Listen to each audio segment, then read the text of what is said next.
We created Project Nirvana 2027 with three goals. One is Nirvana, freedom, the other one is building a tribe, and then bringing about a cultural shift.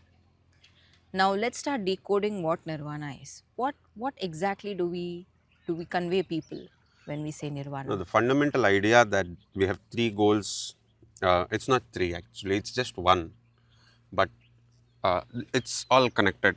Like you want to wear a nice dress, is your if that's your say goal or something like that. Maybe tomorrow morning you want to wear a nice dress, a small short term goal, and whatever comes with the dress all goes with that. Like you cannot say that having a nice dress is one goal, good earrings is another goal, and good nail polish is another goal. It all is in the same package. Just like that, so when we start building a tribe, the tribe needs a pivot. The pivot is something in ancient times used to be a shaman or a person who used to connect with the spirits. Now, here the concept is the pivot, the concept or the ideal towards which we will all strive. That ideal, that direction in which we move is nirvana.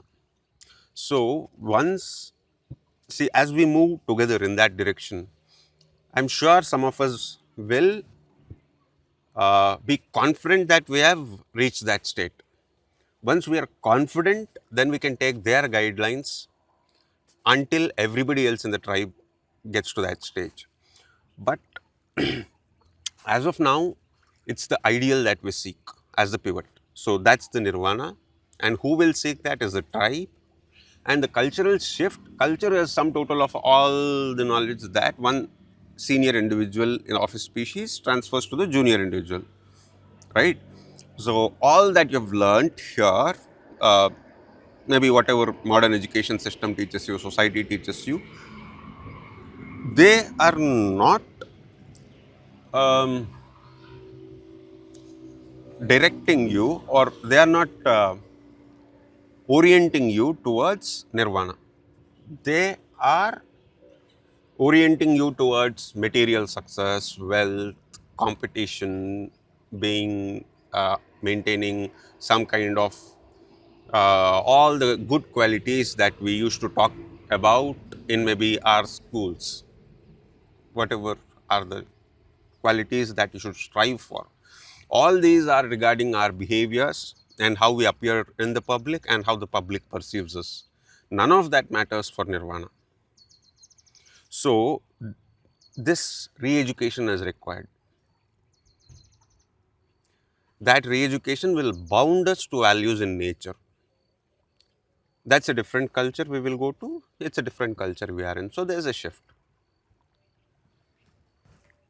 When we say re-education, right, it's not as simple as we think it is, because majority of the society today, majority of people today, we are actually living in that kind of framework. Now, if we have to re-educate, now there has to be one common point in which everybody trusts in. Now, what is happening if you see in social media? Everybody they're coming up with their own ideas, their own source of truth, their own way of seeing things, and then they're calling it their perspective. And nobody is actually really bothered about the actual truth. So when we say re-education, it has to definitely be revolving around the absolute truth. Now, who is going to bring this absolute truth, and how do we even know that is the absolute truth? Yeah, absolute truth is that which we figure out through self discovery. These are some fundamental principles that will be established even before a person joins into the tribe. This will be the pathway, the pathway. Like if this doesn't click, then that person is not moving in the direction of nirvana, and that person shouldn't be in the tribe at all.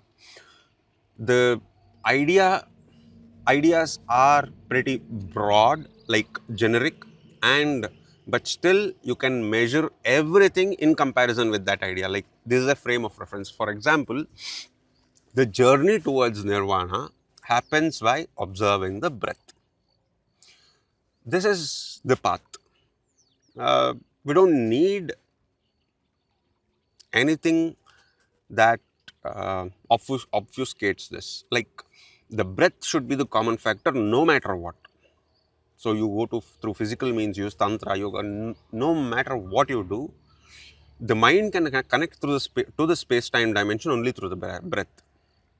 Um so this is known really well and experienced too. So if the person is using the breath as the means, then that path is right. This is by default.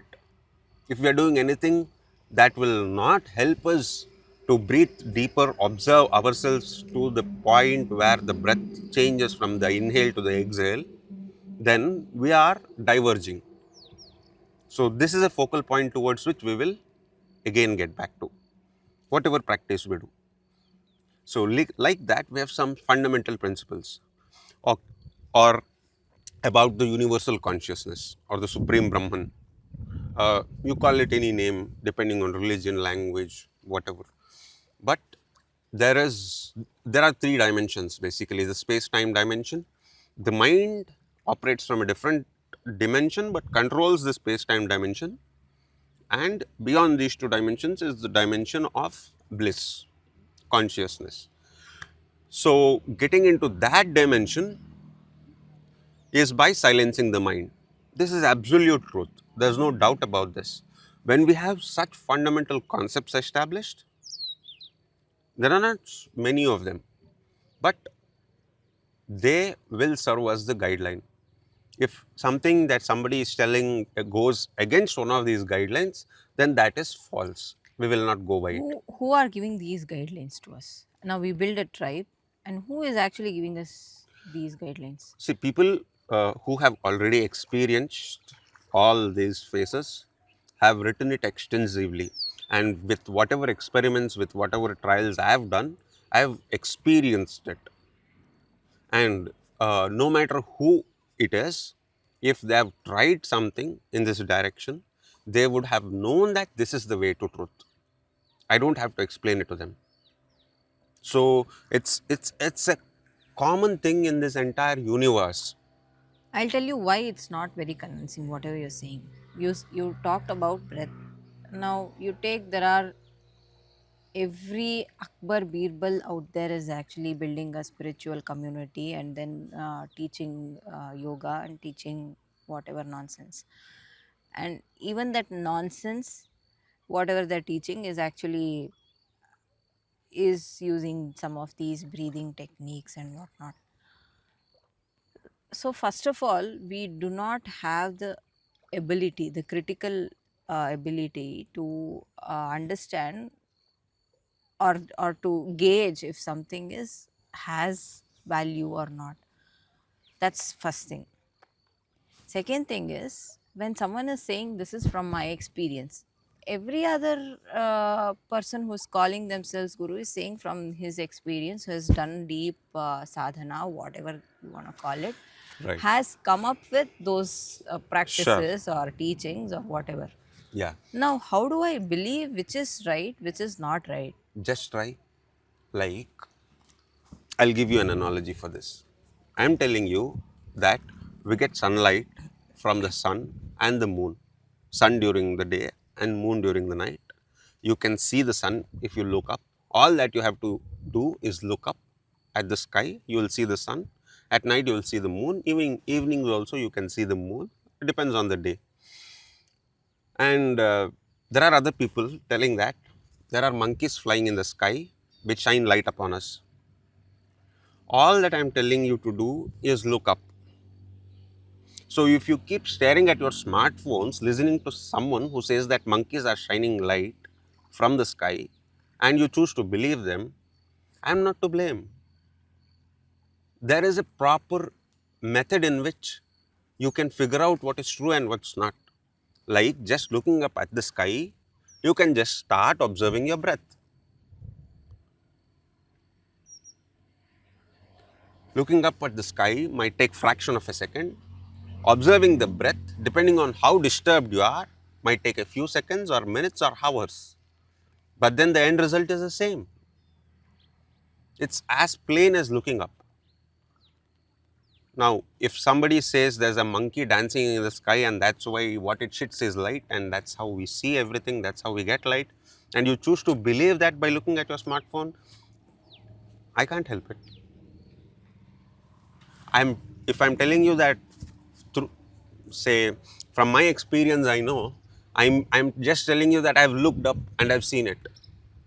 You also please look up and you will see it. You don't have to believe me. So I am also asking you to go through that experimentation. Observe your breath. Stay calm. I have one another interesting question, follow up question. When, from my own experience, when we are meditating, we have all these concepts that has been put out there, because we don't have the Gurukula system. We consume every information, every data is getting fed in, and it is all sitting there whether we believe it or not. It's just there as data.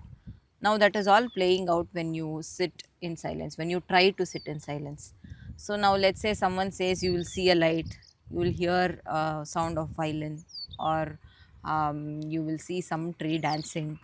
So what you do is your mind plays its game, right? So you start to actually see it, you start to actually hear it, which is the play of your mind. And it takes certain level of practice, certain level of dedication of time into this practice, or into being in silence, or actually even none of this matters if you have the right guru.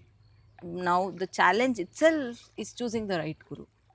So tell me, how do we, how do I not fool myself? How do I not let anybody fool myself? And what is the base point? Now if I am taking people all around me and trying to gauge who is right, who is wrong, there are thousands of them.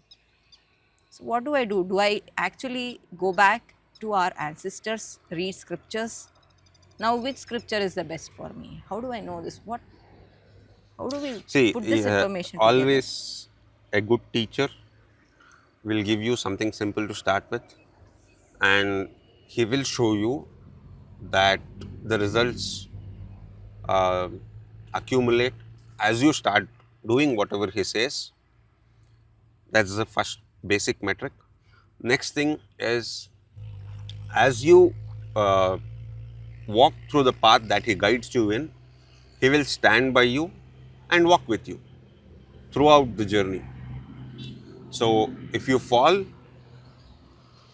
like you get distracted, disturbed, or you are falling into a loophole somewhere, be it even the darkest of places that you suddenly find yourself in, he will come there and bring you back and walk with you. This is the kind of teacher that a human being deserves. And to do that, a teacher uh, cannot see, it's not physically possible to have thousands of students and watch them intimately and help them in their journey and guide them as and when problems arise to them, as and when they get doubts. Even in the Gurukula system, they used to have a limited number of students. Even in Mahabharata, that Drona had 100 Kauravas and 5 Pandavas. That was seen as a huge number, helping out 105 people. It was a Herculean task, right? Because how much attention can you pay when there are so many people? You need to be there and walk with them. Like, for example, a teacher teaching an LKG student might have studied masters in arts, but when the student makes a mistake while saying A for apple, there's a pronunciation mistake or something. The teacher can't teach all the advanced phonetics that she has learned in her masters. She will have to walk through teaching A for apple itself. She will have to utter that, which means she has to tell whatever mistake the student did, she has to repeat that, tell that that is wrong, and then tell the right thing a couple of times till the student also corrects to the right thing. So that is what I mean walking the path. So the teacher should be able to travel along with you. That's a good teacher. You don't need a high line or a theory that says this is a good teacher or that's a bad teacher. It's you experience it.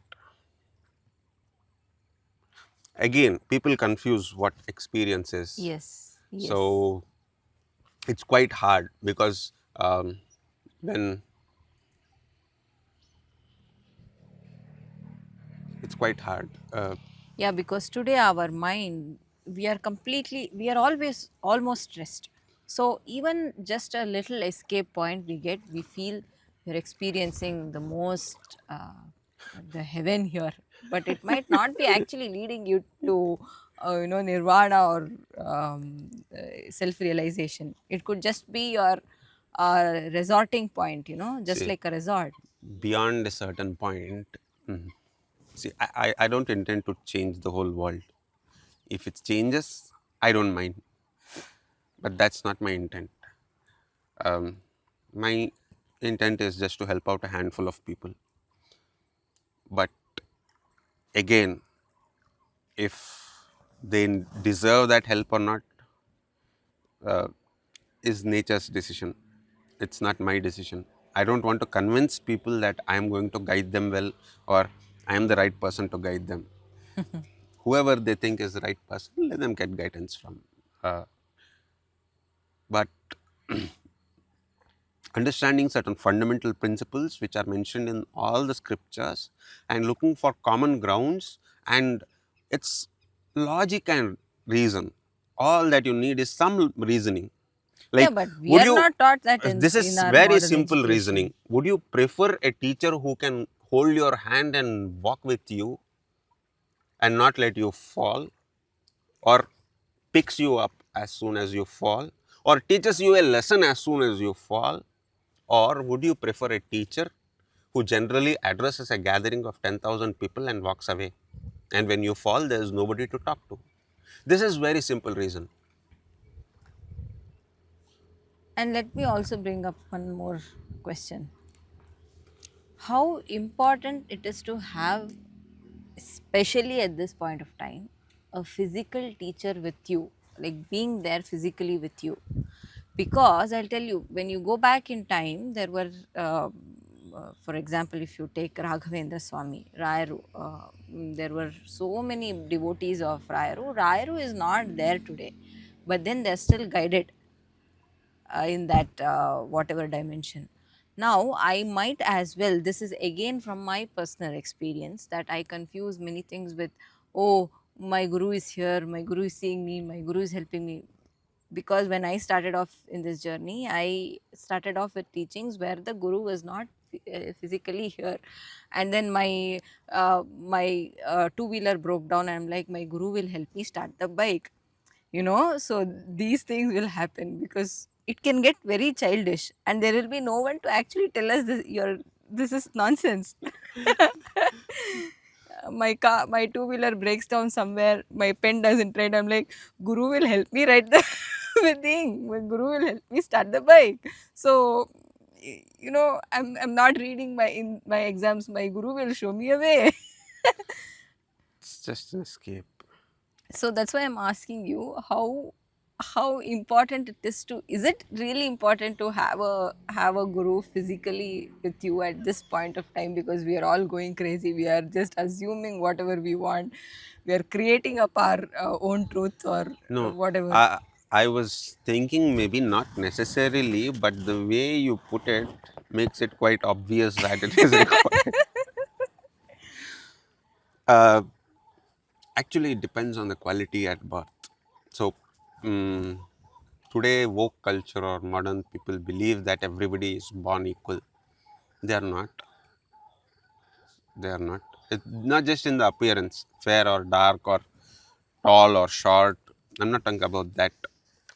Physically handicapped or differently abled, whatever. I'm not talking about that. Uh, just like there are variations in the external appearance, there are variations in your internal constitution too, depending upon whatever dimensions this particular soul has taken in the previous births, that they call karma. I don't want to get into a lot of those concepts, but it's quite obvious when you look at people that some people have inclination towards meditation, some people have inclination towards crime. That's why we have criminals and we have people who do penance, right? There are some inclinations at birth. Uh, and there are reasons beyond what the modern humans can understand as to why you are born to that specific person in that specific place. We don't want to get into all those, but all that I want to point out is that there is quality at birth. There's some kind of internal quality.